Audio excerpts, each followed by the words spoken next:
সকালবেলায় আজকে বাজার থেকে নিয়ে এসছে মাছ।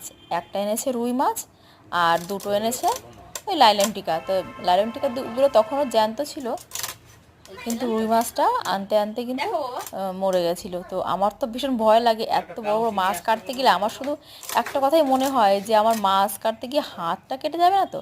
মানে আমার এত ভয় করে, এত বছর হয়ে গেছে আমি মাছ কাটছি, তবুও প্রতিবার যখন আমি মাছ কাটতে যাই আমার একটা কথাই মনে হয় যে আমার হাতটা বোধহয় এবার বোধহয় আঙুলটা কেটে যাবে, এবার বোধহয় আঙুলটা কেটে যাবে।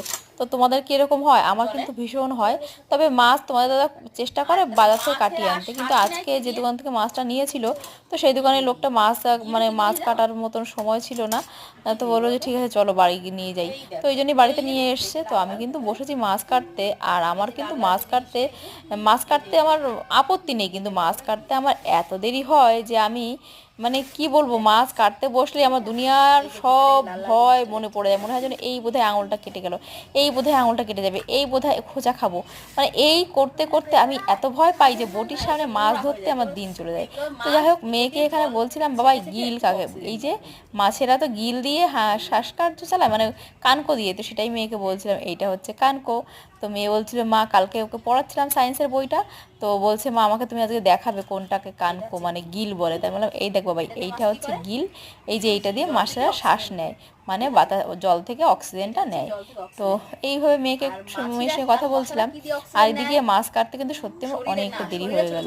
তো সকালে করেছিলাম হচ্ছে পান্তা ভাত আর আলু ভাজি, আর মেয়েদেরকে করে দিয়েছিলাম রুটি আলু ভাজি। আমি তো 1 কাপ চা খেয়েছিলাম, আর এখন এই যে মাছগুলো কাটতে বসেছি। তো ওই মাছ কাটতে আমার মনে হচ্ছে আজকে সন্ধ্যা হয়ে যাবে। আর কি বলবো, মাছ কাটতে হয় যেদিন সেদিন আমার রান্না করতে করতে অনেকটা দেরি হয়ে যায়। মানে এই মাছ কাটতে বসলে আমার ভীষণ রকমের ভয় করে। তবে একা সংসারে নিজে তো করতেই হবে, তাই না? একা সংসার হলে সব কাজ নিজে থেকে করতে হবে। তো তোমার দাদা প্রতিদিনই চেষ্টা করে মাছ কাটিয়ে নিয়ে আসতে, কিন্তু আজকে আর মাছটা কাটিয়ে আনতে পারিনি। তো ওই জন্য আমি বসে পড়েছি, এই যে যেন যুদ্ধ চলছে, মহাযুদ্ধ চলছে। মানে মানুষ মনে হয় 10 কেজি মাছ কেটে ফেলতে পারে যতক্ষণে আমি এই 1 কেজি মাছ কাটবো, মানে এতটা টাইম আমার লাগে। তবে টাইম লাগলে কি করা যাবে, আমাকেই যখন কাটতে হবে তখন আমি তো আমার মতো করে কাটবো। যাদের সাহস আছে তারা তো ঝটপট করে ফেলে, কিন্তু মাছ কাটতে আমি আজও নাজেহাল হয়ে যাই। আজও আমার মানে কি বলবো, নার্ভগুলো সব যেন শিথিল হয়ে যায়।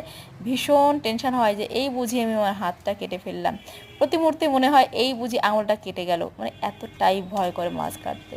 কিন্তু ভয় করলে তো হবে না, নিজে যখন খেতে হবে, বাচ্চাদের যখন খাওয়াতে হবে, তখন তো মাছ কাটতেই হবে। তো মাছ কাটতে দেরি হলেও কিন্তু সেটা আমাকেই করতে হবে। তো আমাকে যখন করতে হবে তো সাবধানে করাই ভালো, কারণ হাত কেটে গেলে আরেক মুশকিল হবে।